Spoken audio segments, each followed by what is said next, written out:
ചില ഹൈവേകളിലൊക്കെ നമ്മൾ കാണലുണ്ട്. എന്താണ് ബാലേട്ട കാണൽ അറിയങ്ങൾ? കുഴൽ കിണർ അടിച്ചു കൊടുക്കണ മാതിരി ഒരാൾ നിന്നിട്ട് നമ്മളെ ബസ്സിന് ഇത് അടിച്ചു കൊടുക്കാൻ നിൽക്കണം. ഇതിനാ സംവിധാനം ഇല്ലല്ലേ?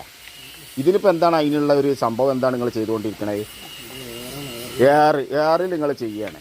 മറ്റൊരുത്ത് ചിലയിടത്തൊക്കെ കുഴൽ കിണർ അടിച്ചു കൊടുക്കണമെങ്കിൽ നമ്മളിങ്ങനെ അടിച്ചു കൊടുക്കണം. ഈ അടിച്ചു കൊടുക്കുന്നതിനനുസരിച്ച് നമ്മളെ ഈ കുമ്പ് ഇങ്ങനെ ഇടണം.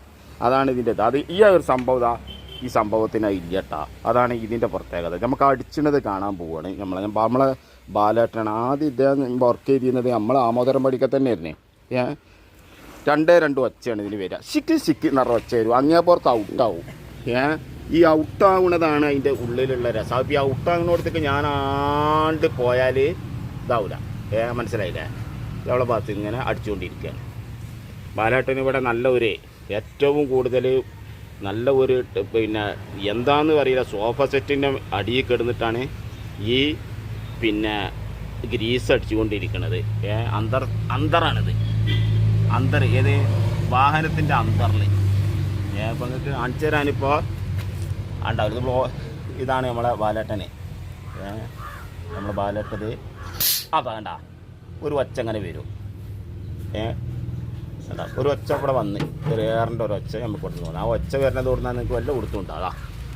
ഇവിടെ നിന്നാണ് വരുന്നത്. ഇതൊക്കെ നിങ്ങൾക്ക് അറിയണത് തന്നെയാണ്. ഈ കാരണം നമുക്കറിയാം. പക്ഷേ നമുക്ക് ഇതൊന്ന് ചെയ്യലാണ് നമ്മളെ രസങ്ങൾ. മനസ്സിലായില്ല? ഇതൊരു കണ്ണാടി എന്നൊരു TV പ്രോഗ്രാമിൽ ഇതേപോലത്തെ ഒരാളങ്ങൾ കണ്ടിട്ടുണ്ട്. അത് പോയും ചെയ്ത് ഇവിടെ നിന്നാണ് ആ ഒച്ച വരുന്നത്. മനസ്സിലാക്കണം. ഇത് കണ്ണാടി എന്ന് പറഞ്ഞൊരു TV പ്രോഗ്രാമിൽ അല്ല കണ്ണാടി എന്ന് പറഞ്ഞ TV പ്രോഗ്രാമിൽ ഇത് ചെയ്തുകൊണ്ടിരിക്കുക. സിക് എന്ന് പറഞ്ഞൊരു ഒച്ചയാണ് വന്നുകൊണ്ടിരിക്കുന്നത്. അപ്പോൾ നമ്മുടെ ബാലേട്ടന് അതിൻ്റെ അടിയിൽ ഇങ്ങനെ ഗ്രീസ് അടിച്ചുകൊണ്ടിരിക്കുകയാണ്. അതാണ് എൻ്റെ പരിപാടി. പിന്നെ ആയുധങ്ങളാണ് ഈ കിടക്കുന്നത്. ആയുധ പൂജൻ്റെ അന്ന് ഇതെല്ലാം തന്നെ ക്ലിയർ ആക്കും. പിന്നെ പാറക്കൂട്ടിലെ ഇതിഹാസ ചക്രം നമ്മുടെ സംസുദ്ദീൻ എന്ന കുഞ്ഞാപ്പുകാക്കയാണ് നമ്മുടെ ബസ്സിലെ ക്ലിയനറാണ് ഇദ്ദേഹം. മക്കളെ നോക്കുന്ന കാര്യത്തിൽ ഇദ്ദേഹം ഒരു സംഭവമാണെന്നുള്ളത് ഞാൻ കയറിയാതെ എനിക്ക് മനസ്സിലായിട്ടുണ്ട്. മുമ്പ് എനിക്ക് 5-8 ക്ലിയനർമാരുണ്ടായിരുന്നു. ഇതാണ് അദ്ദേഹം, നമ്മുടെ കുഞ്ഞാപ്പു. പാറക്കൂടല്ലോ കുഞ്ഞാപ്പുവാ, എൻ്റെ അയൽവാസി തന്നെയാണ്. അപ്പോൾ ഇതൊക്കെ തന്നെയാണ് പരിപാടി. ഓക്കെ, അപ്പോൾ ഇതിൻ്റെ ഓരോരോ സംഭവങ്ങളാണ് കണ്ടുകൊണ്ടിരിക്കുന്നത്. ഇതാണത്. ഓക്കെ, അപ്പോൾ നമ്മളെ സംഭവങ്ങളൊക്കെ കൂടിയായിട്ട് ഗ്രീസടി ഇതൊക്കെ കഴിഞ്ഞ് എല്ലാം വളരെ ഉത്തരവാദിത്വത്തോട് കൂടിയിട്ടാണ് നമ്മുടെ പരിപാടി. നമ്മുടെ ബാലേട്ടന് വർക്ക്ഷോപ്പ്. ഇപ്പോൾ ഈ വർക്ക്ഷോപ്പ് കിടക്കുന്നത് നമ്മളൊരു സുഹൃത്തിൻ്റെ വീടിൻ്റെ തൊട്ടടുത്ത് തന്നെയാണ്. അതാണ് അല്ല ബാലേട്ടാ. പിന്നെ നമ്മളെ ഇക്ബാൽ ഇവിടെ ഉണ്ട്. നമ്മളെ ഇക്ബാല് ഒക്കെ പോകാൻ ടൂറിസ്റ്റ് ബസ്സിലും അതിലൊക്കെ പോകും. ബാലേട്ടൻ ഇന്ന് ഭയങ്കര ഇന്നാണെങ്കിൽ ഭയങ്കര വെയിലുമാണ്.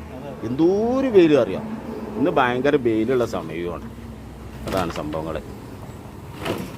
വളരെ ഉത്തരവാദിത്വത്തോടു കൂടി നമ്മുടെ മക്കളെ കുട്ടികളെയും കയറ്റി പോകുന്നു. എല്ലാ പണിയും ഒരാഴ്ചയിൽ നമ്മൾ ചെക്ക് ചെയ്തുകൊണ്ടിരിക്കുന്നു. അതാണ് നമ്മുടെ പ്രത്യേകത. കാരണം നല്ല ഉഷാറായിട്ട് നമ്മളത് ആ പണി നടന്നുകൊണ്ടിരിക്കുകയാണ്.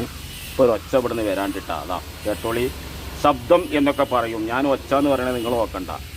നാടൻ സ്റ്റൈലാണ്. കണ്ട ഈ ഒരു ശബ്ദത്തിന് അതിൻ്റെ അടിയിൽ നിന്ന് ആദ്യം പിന്നെ മുളഞ്ഞ എല്ലാ കൂട്ടുകൂടിയ ഗ്രീസൊക്കെ സിക് നിറ അങ്ങേപ്പുറത്ത് ചാടലാണ് ഇതിൻ്റെ പരിപാടി. ഇൻഷാ അല്ലാഹ് അങ്ങനെയൊക്കെയാണ് പരിപാടി. എല്ലാ കാര്യങ്ങളും ദൈവം തമ്പുരാന് പഠിച്ചോണ്ട് റാത്താട്ടെ എല്ലാവരും തൊട്ടു. അതാണ് നമുക്ക് ആദ്യമായിട്ട് പറയാനുള്ളത്. നമ്മളെ വാട്സാപ്പ് പേരാണ് ഇതൊക്കെ. ഏതായാലും സ്നേഹത്തോടെ